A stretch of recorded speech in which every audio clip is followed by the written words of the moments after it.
Bonjour, bonsoir, Nabandeko, Balandi Nyonso, ya Voice TV officiel, Mbote na bino Biskanyas Bozali. J'espère que tout le monde va bien.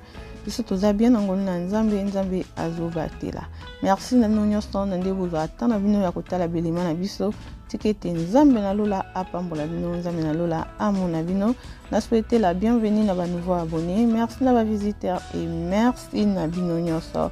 Vraiment nzambe na lola apambola bino et ndeko soki nanu oza abonné na kati ya chaîne na biso te. Na pesi au moins quelques secondes ozo atana yo ya ko s'abonner na kati ya chaîne na biso eza nango gratuit. Merci na ndenge bosi ko s'abonner na kati ya chaîne na biso. Nzambe na lola amona bino, nzambe na lola apambola bino. Lelo toyeli bino recette ya mbinjo ya kokalinga na aubergine. Voilà, to landa ensemble na bino to découvrir ndenge nini to kosalela yango. Merci.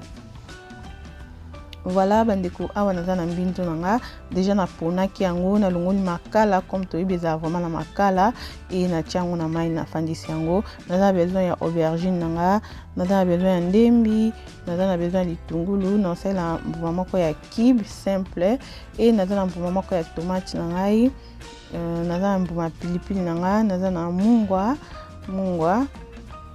et naza na besoin ya ail nanga ya pâte. Donc c'est ça, aïe na biso ya pâte yango. Donc ça là aïe nyos ya ko râper ya mbuma comme olingi et voilà. Donc yango toza nango besoin pour la recette na biso. Donc mbinzo il faut que sokola yango très bien pour izaka vraiment na bazelu et izaka na makala. Donc oponi na longoli makala na yo, makala wana izalaka wana olongoli yango après oponi yango approfondissant na mai miki après sokola yango bien. Voilà, awa sikoyo ndenge eza boye tozo tchasko mbinjo na biso na njungu kuna tout ça la recette na biso. Donc nafandisa ko na mwa mai ya moto ka ya pompe ya otokate mai ka ya moto ya pompe. Donc c'est ça nafandisa ki yango isko atolika na recette na biso. Na chembinjo na ngana njungu et na mbuma moko ya kibe simple na ngana zocha nde na loba toujours bandeko soki osepelaka na yango te kosalela yango te osaleli mususu soit bouillon so linga osalela bouillon osaleli bouillon soit mungwa normal. Donc vous obligé ya osalela yango te et na jusqu'au mungwa na ngapona saleli mbuma moko ya kibe simple et na jusqu'au mungwa na ngana normal na zocha na ti mungwa na ngana normal boye et na zuza aubergine nanga na osala ngo mobimba te na osala ndambo. Et voilà to baloli pour awa pour mo na biso isangana na kati ya mbinjo na biso. Donc c'est ça na osala ngo mobimba te mais ka recette bandeko za décider bandeko bolia ka vraiment mbinjo. Donc ça la boye vous a décider comme na vraiment izakitoko. Voilà na longoli aubergine nanga ba poso et na zui kaka oyo nga na lina sala parce que mobimba et oleka pe moi ebele. Donc na zui ka ndambu et na zui kata yango. Donc kata yango moi mike comme bozo mona na vidéo. Donc kata yango moi mike na kata ndungu na ya mbindo. Donc eza vraiment kitoko, eza mbindo ya kalinga et toche aubergine comme toyebeza légumes. Donc ça moi kitoko. Donc so non meka boete meka vous a décidé ça vraiment recette mo kitoko simple mais ils a vraiment kitoko. Donc on a toujours continué ko kata aubergine na biso comme bozo mona wana. Donc nde to loba toujours bandeko aux obligé ya osala ba même biloko nga na salelité so ezana eloko mo oyo sepela nango te okoki toujours kolongola yango. Donc so moni pe ezana eloko moko oyo sepela nango et ke biso to chete okoki toujours ko bakisa. Donc eza problème te vous obligé to sala ka ba même biloko mais eza pe problème te ya yo ko meka ndenge biso to saleli ya ko sala ba même biloko biso to saleli eza vraiment bien. Et voilà wana to sisi ko cha ko kata aubergine na biso na kati ya mbinjo na biso et toye ko tia yango skoyo na réchaud na biso. Donc to tia yango na réchaud to bakisa na biso mai te mbinjo ebimisa mai nango. Donc to tia yango yo moko kotala awa na tie moto ya makasi et puis na koya ko diminuer moto na ngai après wana. Donc c'est ça et awa to zongi pona ko balula biloko na biso mai mbinjo na biso et to ki don yo moko bando jouer ka na moto na o ndenge olingeli mai aubergine na biso elembi comme bozo mona na siko tozo écraser yango elembi bomoni vraiment ezo fina na nango facilement. Donc yo mo jouer kaka na moto na yo oyeba ndeni so moni za makasi o diminuer so eza moke o bakisi. Voilà wana tozo ko finalement aubergine na biso elembi vraiment makasi elembi très bien.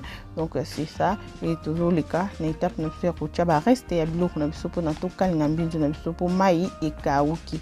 Donc mai wana ekauki esko a toyeba huile na biso totie huile na biso to bakisi huile na biso eza nango te eloko moko ke umela mingi na moto non eumela nango mingi na moto te toyozwa huile na biso totie e toyozwa ai na biso comme tolobi okosalela ya pati okosalela oyo nyonso oza nango nga na préféra mingi ya pati boye soki déjà nasala yango efacilita nga na cuisine donc rapide na cuisine e nayozwa tomate na nga na kati yango boye nalingaki kokata yango mpona esala mwa déco donc na kati mbuma na nga moko ya tomate na kati matungulu na ngai na pilipili na nga natiki yango mobimba na matungulu na nga na ndembi na nga e nabwaki yango nyonso na kati ya nzungu na biso.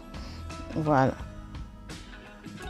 Donc awa bomoni ko moto na nga na bakisi mwa moke comme na lobi yo moko jouer na moto na yo ndenge olingeli et toujours balola yango. Donc nga so na sali ay na nga pati boza moins rapide pour nga mais soki dans la recette mo na nina sali la swatch ay mbuma na sali na nga ay mbuma mais na sala na nga pati na nga boya ya ay na tina nga na frigo so na lina lamba izo facilité ngande na lobi so na recette mo na bi mo na sali ay pati ezate na sali ay mbuma na sali ya mbuma so na lina sali ay banika na sali ay ya banika donc ça dépend ya recette on a do sali na ndenge na lingeli ebima. Donc voilà a toujours balola yango biloko nyonso esangana biloko touti kotia sikoyo esangana kompe touti otia huile na biso sikoyo tobandi okalinga sikoyo mbinzo na biso. Voilà.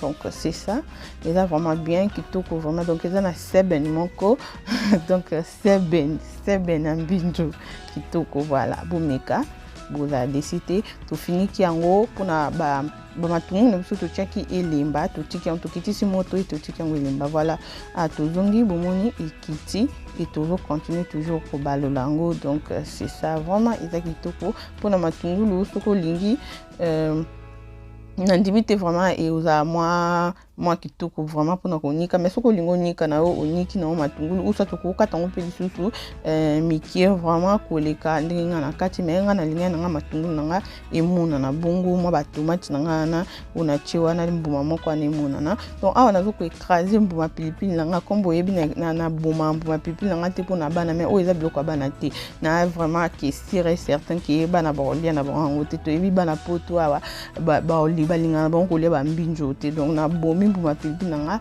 na lia biloko na nga bien donc na savourer biloko na nga na yoka vraiment goût na ngo na mbuma pilipili na nga donc na pandi mbuma pilipili na nga vraiment très bien pour bango bakolia yango te. Voilà.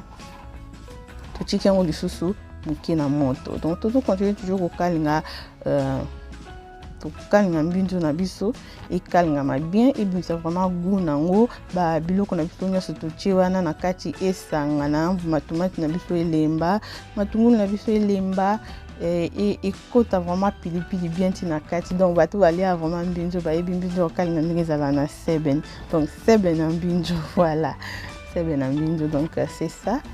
C'est ça la famille. Donc autozaki na ngo lelo pour partager na bino ils ont eloko moko vraiment ya simple tout le monde a na facilité ya kosala ngo eloko moko ya compliqué eza wana te. Donc merci na bino nyonso vraiment de tout le bas toujours nzambe na lola amo na bino nzambe na lola apambola bino na volonté bolingo na bino bozo l'accès ya kotala belema na biso vraiment. Donc ce que c'est na recette ko zanga te ko partager ko zanga te ko commenter ko aimer ko ça biso bien ba commentaire na bino ils ont encourager biso lisusu ils ont pesa biso force ya ko continuer ya ko sala lisusu ya malamu pona lelo bande ko to suki ya eto kutana mbala ya sima.